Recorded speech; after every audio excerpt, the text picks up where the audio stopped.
کیا کرامات اولیاء ختم نبوت پہ ڈاکہ ہے؟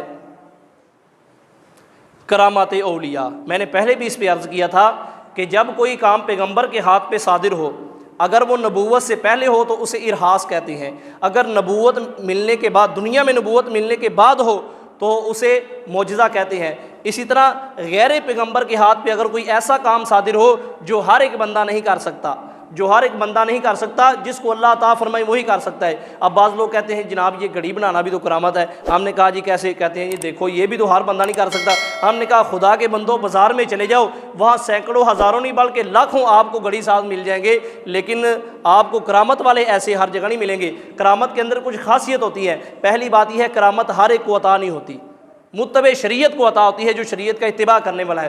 دوسرا یہ ہے کہ کرامت ہر وقت نہیں ہوتی۔ کہتے ہیں جی دیکھو امام ابو حنیفہ رحمۃ اللہ علیہ کو یہ کرامت حاصل تھی، ان کو گناہ دھلتے ہوئے نظر آتے تھے، دیکھو جی یہ ان کو نظر آ گیا، نبی علیہ الصلوۃ والسلام کو یہ نہیں ملی۔ اور خدا کے بندو یہ اللہ کی طرف سے ہوتا ہے جس کو عطا ہو، ہر ایک کو عطا نہیں ہوتی۔ اس کا مطلب یہ تو نہیں نا کہ نبی علیہ الصلوۃ والسلام کی شان میں اس کام سے کوئی فرق آتا ہے۔ آپ علیہ الصلوۃ والسلام کے اور بھی ایسی مبارک خصوصیات ہیں جو امت کے اندر نہیں ہے، جو کسی اور پیغمبر کے اندر نہیں ہے۔ یہ اللہ کی مرضی ہے، جس کو چاہے جب چاہے عطا فرمائے، اور کرامت کا ایک وقت نہیں ہوتا۔ ایک اللہ کے ولی تھے شیخ سعدی رحمۃ اللہ علیہ نے یہ واقعہ نقل کیا، توجہ فرمانے کی بات ہے کہ وہ اللہ والے تھے، ان کو ایک وقت میں دیکھا اب وہ دریا کے اوپر چل رہے ہیں،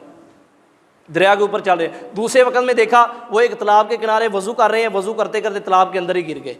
اب ان کو پکڑ کے جب باہر نکالا، ان سے کہا حضرت عجیب بات ہے کہ پہلے آپ دریا کے اوپر چل رہے تھے، اب پانی کے اندر ہی گر گئے۔ تو انہوں نے کہا بھائی حالت ایک نہیں رہتی، حالت بدلتی رہتی ہے، کبھی بندے کی کیفیت کچھ ہوتی ہے کبھی کچھ ہوتی ہے۔ حضرت عمر رضی اللہ تعالیٰ عنہ جیسا آدمی وہ خط لکھے دریائے نیل کو، اور دریائے نیل کو خط لکھ کر کہے کہ اگر تو اللہ کی مرضی سے چلتا ہے تو چل، اللہ کے حکم سے چلتا ہے تو چل، اگر تو اللہ کے حکم کے علاوہ کسی حکم سے چلتا ہے تو تیری ہمیں کوئی ضرورت نہیں ہے۔ اب ان کی کرامت دیکھ کے یہ خط اس میں جا کے ڈال دیا۔ حضرت عمر بن عاص رضی اللہ تعالیٰ عنہ ہم جیسے ہوتے کہتے بھئی ایک صفحہ ہے اور الفاظ لکھے ہوئے ہیں، اس سے کیا ہوتا؟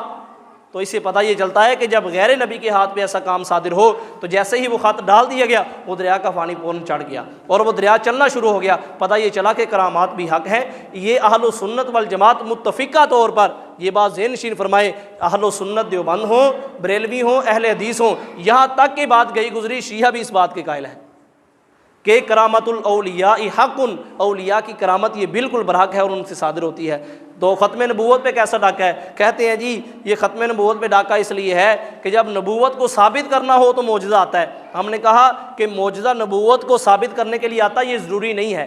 اگر کسی پیغمبر کے ہاتھ میں معجزہ نہ آیا ہو تو اس کا کیا مطلب ہے وہ پیغمبر نہیں ہے؟ یہ ضروری نہیں ہوتا۔ بعض اوقات اللہ رب العزت کسی بات کو ثابت کرنے کے لیے کسی بات کو دکھانے کے لیے اللہ رب العزت جو ہے وہ کسی بات کو برحق ثابت کرنے کے لیے کسی چیز کا اظہار فرماتے ہیں، ضروری نہیں ہے۔ اس لیے ختم نبوت پہ کرامت کوئی ڈاکہ نہیں ہے۔ آج بھی کسی کے ہاتھ پہ کرامت ظاہر ہو، اسے وہ پیغمبر کبھی نہیں ہوتا۔ تبارك الذي نزل الفرقان على عبده ليكون للعالمين نذيرا